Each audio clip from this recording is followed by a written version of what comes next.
absolutely. So there's five main different returns that I'm going to go over really briefly. I'll share my screen. If I don't, it's like giving you a haircut over the phone. It just doesn't work. So what we're going to do is there's five different return on investments with an investment property. Really briefly, I promise to be brief. My name is Johnny, local broker, top producer, chairman of the education committee here at the local Association of Realtors twice, real estate event coordinator. I'm a father. I got a 2.5-year-old and a 1-month-old at home. And been a husband to my beautiful wife of 11 years. And what's interesting about my real estate journey is that we changed markets 3 times our first 4 years in real estate. So, but luckily we were able to become voted the best real estate team in Roseville the last 3 years in a row. And we are the most Google reviewed team in the Sacramento region. So just a little bit about me before I jump into the nuts and bolts of those 5 different ROIs. So let's just say you're buying a property, and a typical home. Let's say the purchase price is $500,000. Trying to keep the numbers here simple. They can vary wildly, but let's just keep the numbers basic. $500,000 purchase price, 20% down. That means you're putting $100,000 down on the home. So what does that look like? Well, the first way that you get a return on that investment is obviously cash flow. We've all heard about that. The most basic equation is income minus expenses, and there you have some cash flow. So let's say you're only making, after everything's been paid for, $100 a month. It's really, really skinny, okay? Well, that first year, $100 a month times 12, it's gonna be $1,200 that first year.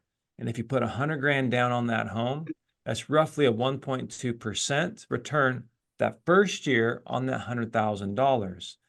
The second way you'll make some money is with the principal pay down. So let's say your mortgage, like just the mortgage, not the taxes and the insurance and all that. Let's just say your mortgage, so your principal and interest is about $2,000 a month. Okay. Times that by 12, that's $24,000 a year. And let's say for that first year, you're paying roughly 30% in principal. Most of it's going towards interest. So that in that first year, 30% of it, let's say, is going towards principal. That means in that first year, your tenant paid down $7,200 of that loan balance. And if you times that by your tax bracket, that's about $2,500 on year one. So principal pay down that your tenant paid down on that mortgage balance, again, based off that $100,000 initial investment, is 2.5%. And then, of course, there's the interest deduction on a real estate home. Most people just focus on cash flow, but there's so much more to it than just the cash flow. So with the interest deduction, same mortgage payment, but this time about 70% of it's going towards interest in year one. So that's about $16,800. Times that by your tax bracket, that's almost $6,000. So year one, just with the interest deduction at a 35% tax bracket, you are seeing about a 5.8% return of your cash invested. And then, But wait, there's more.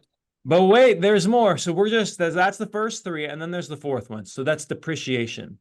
So it's a tax benefit, it's a paper loss. On residential properties, it's depreciated over 27.5 years, and that's only on the improvements of the property. So let's say that's 80% of the cost. So if you bought the home for $500,000, let's say 20% of that or 100 grand of that is for the land, that still leaves you with $400,000 that you can then depreciate over 27.5 years. So how the number works out on that is essentially it's a 5% return on the depreciation that you get to claim for the next 27.5 years. So right there on those first 4, this is without appreciation. Without appreciation, you get 1.2% on cash flow, 2.5% on the principal pay down that your tenants are paying, 5.8% interest deduction, and a 5% depreciation of the property. Year one, that's 14.5% return of that initial $100,000 investment. It's pretty stellar. And so if you're thinking, hey, am I too old to get started in real estate? Is this more of like something I should have started doing 30 years ago? Like the old proverb, when's the best time to plant a tree? 30 years ago, when's the second best time? Right now. Right now is still a good time for you to get involved in real estate, and then pass that on to your family. You know, we deal with a lot of kids who are inheriting real estate, and then we're able to help them with that transition and send them over to property manager. So the last and final thing is, of course, appreciation. Recently, appreciation has been crazy, more to the tune of about 12%. But let's just say it was, you know, for conservative numbers, 6%. This is basically hedging against inflation. So there's that. I have this joke with my wife when we first started dating. She's like, "You don't know how much anything costs." And I'm like, "Yeah, sure I do." She's like, "How much are eggs?" And I said, "I don't know, $12 for a dozen." I have no idea. A buck an egg sounds fair to me. And she's like, "Oh my gosh, you're horrible." So if there was a show called The Price is Wrong, I would absolutely win. But unfortunately, with inflation, the price of eggs has gone up significantly. And so what real estate does is it hedges against the inflation, you know, the powers of, you know, inflation and for that we experience. So let's just say again, 6% return, roughly. Again, this is just only realized when you sell or when you use one of the strategies that Tom talked about. But if you add that all up together, year one, let's just say you had that 6% appreciation the first year, that's over 20% of your cash on cash return. Granted, some of these are paper, but I mean, isn't this incredible? Most people don't realize all the different ways that you can, they just think about cash flow and they think, okay, appreciation, maybe someday I can't bank on that. But and that's why I broke it down to where it's just 14.5% the first year without appreciation. So there's that. So key takeaways, it's not too late to start investing in real estate, and it's not too early to start investing in real estate. So any questions for me on those 5 key ones?